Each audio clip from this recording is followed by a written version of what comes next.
OpenAI has just announced a new agent, which is called Operator, and the promise is that it will be your personal assistant taking care of many of your personal needs like grocery shopping, reservations, hotel bookings, restaurant bookings, whatever you name it.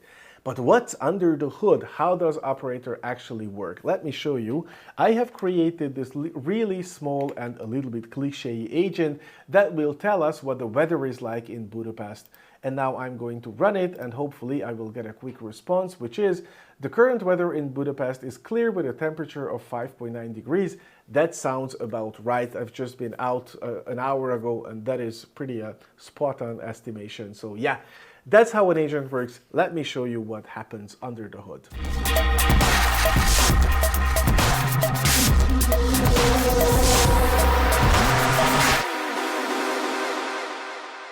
In order to understand what an agent is capable of, we first need to understand what an agent actually is. And these agents are actually much simpler than you would imagine. Let me go back in time and explain you how it all began. The first big step was ChatGPT 3.5, which was actually not that much of a breakthrough as we all perceive it, because we did have previous models before that were capable of having a conversation. But as life and luck brings it, that was the model and that was the service that exploded the whole GPT era that we live in now. And everybody learned that GPTs exist and that you can have a conversation with them. And there was then the next generation, which was capable of generating software source code and generating some other things like various defined fixed format stuff that ChatGPT 3.5 was not capable of doing. That was ChatGPT version 4. And my statement here is that nothing happened ever since. ChatGPT 4.0 is a completely different thing because the ability, the extra ability that it has is that it's omni-modal, yes, omni-modal.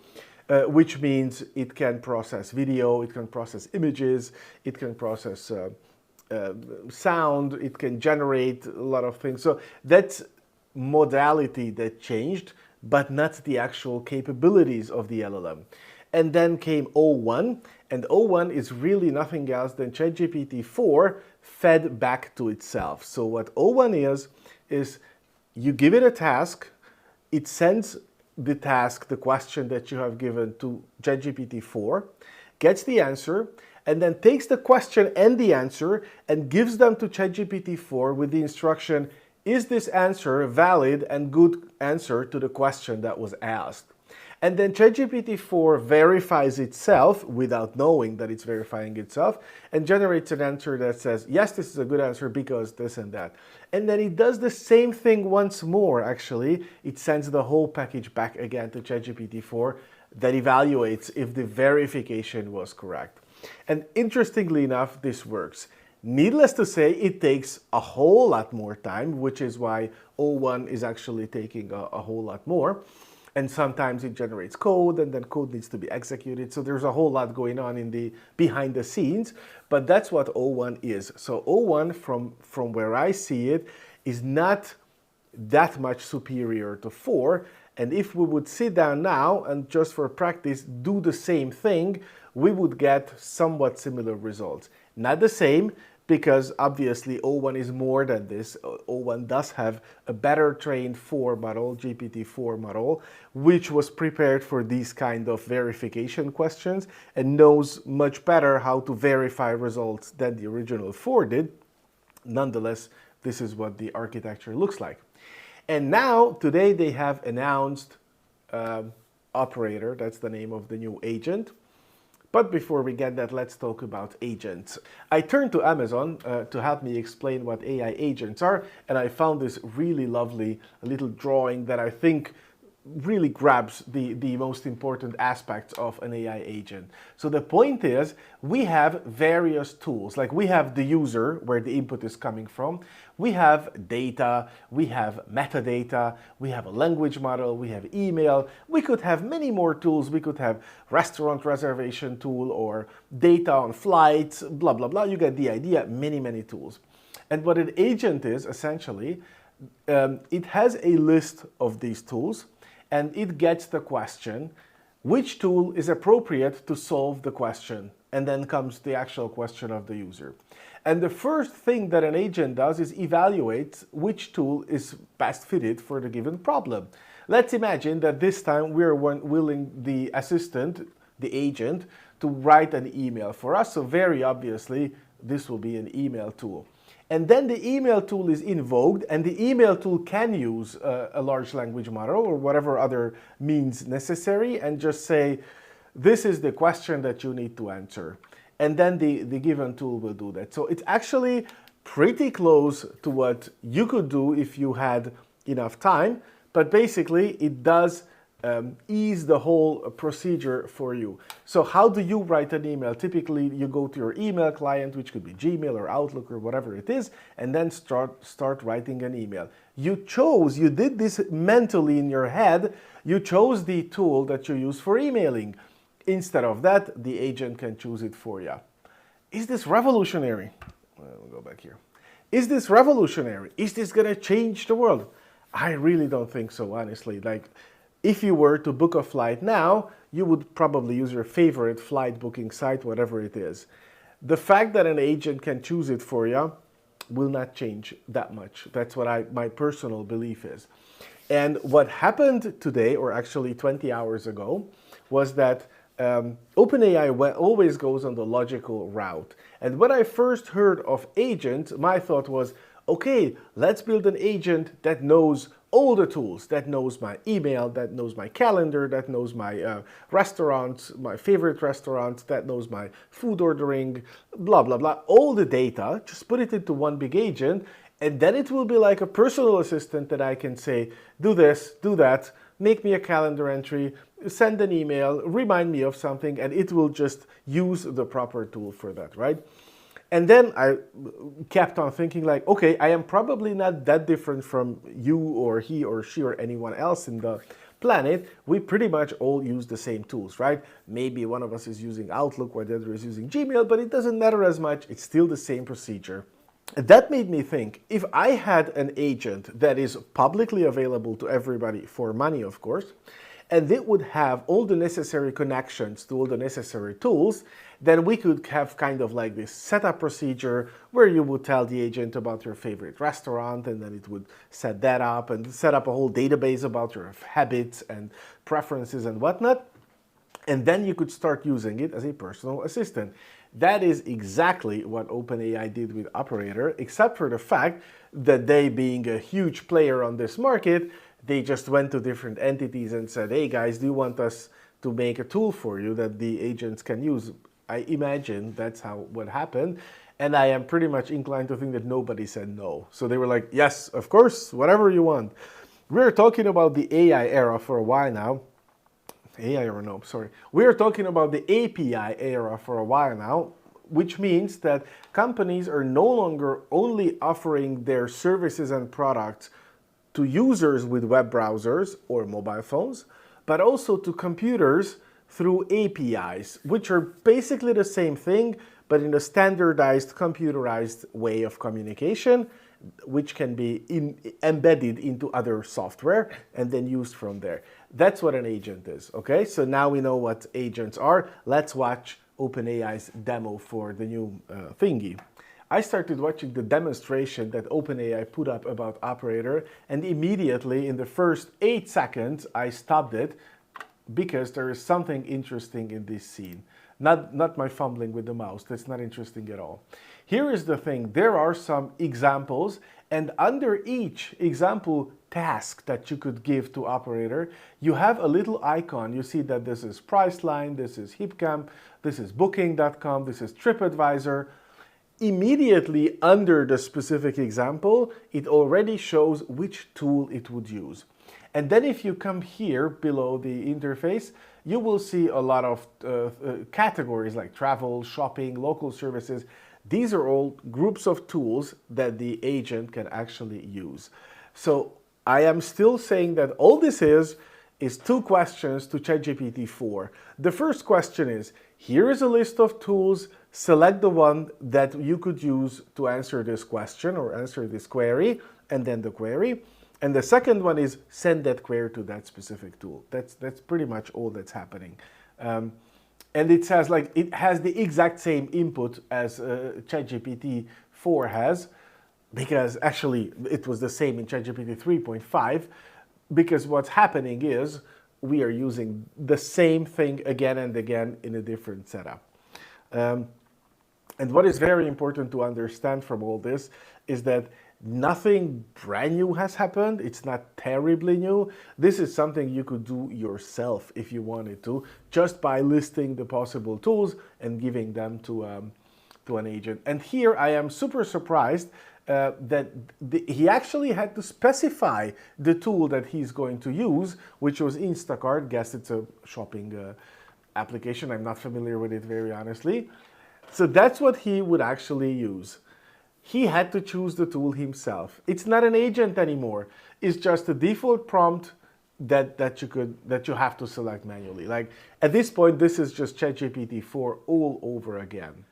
Let's do an example here, okay? Just to show you what this is. This is a simplified version of what it actually does. You have you have the following tools available. Oopsie. Grocery order online, flight booking online, hotel booking online, restaurant reservation online. Here is a request from the user. Determine which tool you would use to fulfill the request. I will learn to type. At 10,000 subscribers on YouTube, I will learn to type. So please subscribe if you haven't already, and that will help me learn to drive. And then the request, I want to travel to Madrid from London. Okay? And ta-da, guess what will happen? ChatGPT will say, I would use the flight booking online. A round of applause for ChatGPT, right? That's pretty much it, guys. That's all there is. That's exactly the same thing as this operator does. It has a list of tools that it can use. And of course, I'm not saying that they didn't do anything, just put a prompt for ChatGPT. They did a whole lot of things to make this happen. They have a database where the tools are stored. They established a framework in which you can implement those tools and you can hand them over to the agent. But essentially, that's the heart, that's the core of the whole algorithm. And now the flight booking tool, it has a base prompt as well, like this. You are a flight booking tool.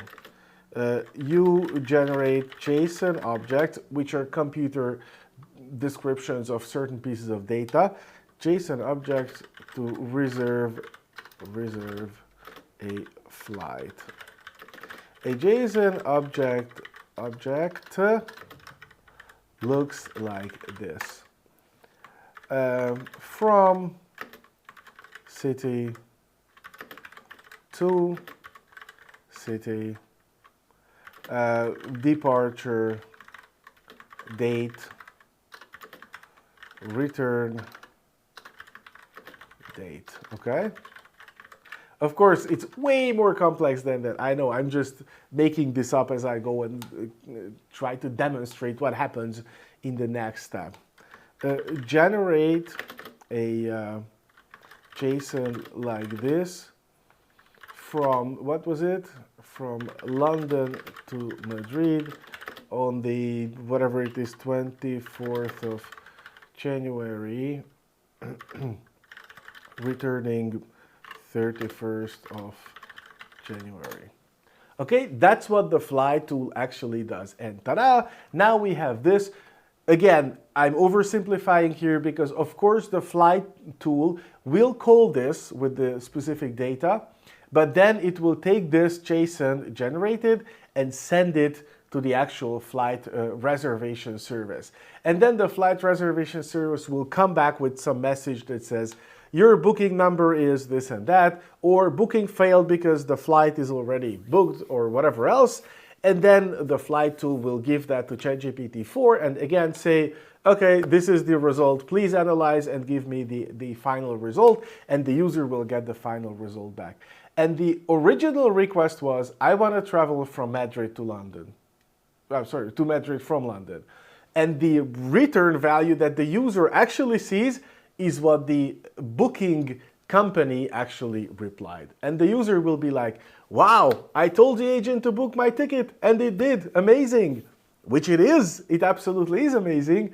It's just not that novel as some of you might have perceived. And I have to talk about this really a little bit. Oftentimes, I hear people talking about large language models as persons, right? It's like, he did this, or she did this, or he didn't understand what I mean, or he was not sure about the... No, guys, absolutely not at all. There is nobody there, okay? These are just language models. Let me show you how they work, okay? Let me give you an example that you will absolutely understand, and let me just open up my favorite text editor, okay? To do this, and maybe I can increase the font size, enlarge font. Oh God, where's my... Just so it's nice and big. Guys, here's the thing. 2, 4, 6, 8. Continue the series. Just say out loud, wherever you are, say out loud, what is the next number? And I am pretty sure that most of you said the next number is 10, which is technically speaking correct. Somebody in the chat said 69. That could actually also be correct, but let's not get lost here. Why do you know that the next number is 10? Because when you went to school, to elementary school, you saw these kinds of examples. You have learned how to multiply, you have learned multiplication matrix, you have seen this series of number so many times that now you just know that this is how it continues. Okay. This is a large language model. This is exactly what a large language model is. But I hear you saying, we're not giving the large language models a series of numbers. We're absolutely not doing that. We're talking to it. No, you are not. You are actually giving it numbers. Let me show you something. The OpenAI tokenizer. Can I please get that? Oh, thank you. Okay, here is the OpenAI tokenizer. And here I'm just going to enter some text. I'm really happy to see you guys watching this video. Okay, just some random text. Look what happens here. I have the different words colored with different color. And now I click token IDs and boom, here is the list of numbers. For ChatGPT, this sentence is absolutely equal to this series of numbers. Literally the same thing. I can switch back and forth anytime. That's all a large language model is. It has been shown an amazing amount of number series, and then when you give it another number series, it will just know how the number series should continue because its response is just a continuation of the series. Yeah, that's pretty much exactly what I just described. It's just calling that. And so there is one very important tool that is absolutely available to you right now since ChatGPT-4, and it's the browser tool. And what the browser tool does is it opens websites and tries to use them more or less as a human being would. So it supports JavaScript, clicks with the imaginary mouse. It's pretty much the same thing. So one of the most heavily used tools when you are implementing an agent, especially a personal assistant agent, is just like that, the browser tool. And the difference, the new thing here in operator is not having tools or having web browser as a tool or having whatever online tool they're using. The difference is you can intervene. You can stop it in the middle and you can take it over and you can actually do the clickings instead of the operator itself, right? So that's the he's talking about this just right now. Sorry, let me just jump one back. There are cases the operator has to make sensitive actions like logging in or buying things, which you would either prefer or not to prefer to do to give your credit card data to agent. In this case, we built operator to be safe in this situation. So operator is designed to ask us to take control, to log in by ourselves, or whenever it needed, check it. That's the new thing here. That's the new feature. It's essentially that the browser tool that, I repeat, was available since ChatGPT 4 is now capable of showing you the actual browser that it's using, able to give control to you, and able to do the parts where the large language model fails short, right? Which is, I think, brilliant, and it's super important. And then you see that the guy is checking out himself. Okay, there we go. Thank you, ChatGPT, for this. So that's the bottom line of the whole thing. Agents are large language models that have multiple tools which are also based on large language models, and therefore they can perform certain tasks that would not be possible just with a pure large language model. But the core, the engine of the whole thing is still the same ChatGPT 4, so worry not, nothing big or extremely life-changing has happened here. In order to make agents more understandable, I have prepared a really small kind of cliche agent that tells you the current weather in your location, okay? So what it does is, it uses openmeteo.com to get weather data, and it has a function which needs latitude and longitude. We could get into having two tools, and one tool would convert a city name to latitude, longitude. I have just cached that, okay? Let's put it this way. Okay, I have hard-coded it. Yes, I am guilty, I hard-coded that. But anyways, you get the idea. And so this Python code takes the existing latitude and longitude and calls with requests, it calls the actual weather service. Basically what it does is it takes the data that has been given to it by the previous tool, gets the weather data and converts it to something that the LLM can actually read with temperature, humidity, and whatnot. Okay? And let's see how we are actually using this guy. We define the weather tool. This format, this JSON structure is defined by OpenAI. This is how you describe any of your tools. I'm not going to get into details. The point is, you see that in order to get weather, we need latitude and longitude here. And then we have the message, just like I described, which says your job is to do a weather information thing. And when we are getting an answer to this one, we are passing the weather tool to it as one of the possible tools and tell it to have an automatic choice.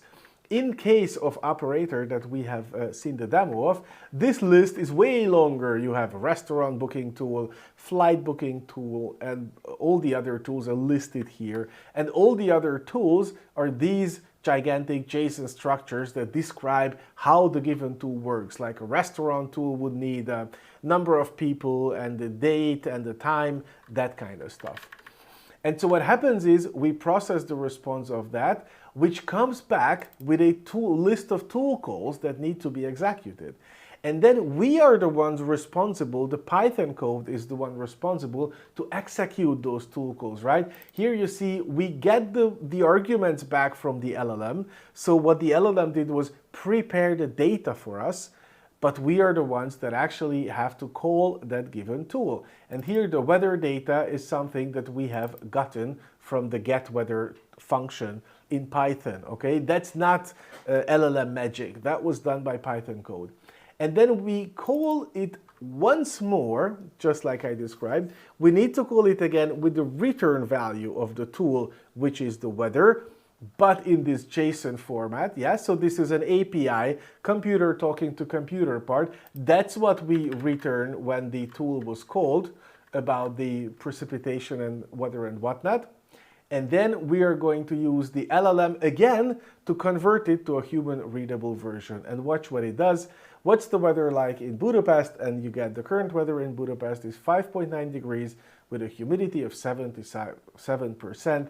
That looks about right to me, okay? So this is how the tools actually work, and this is what an agent actually does. So you can't just go ahead and do an agent based entirely on ChatGPT's user interface.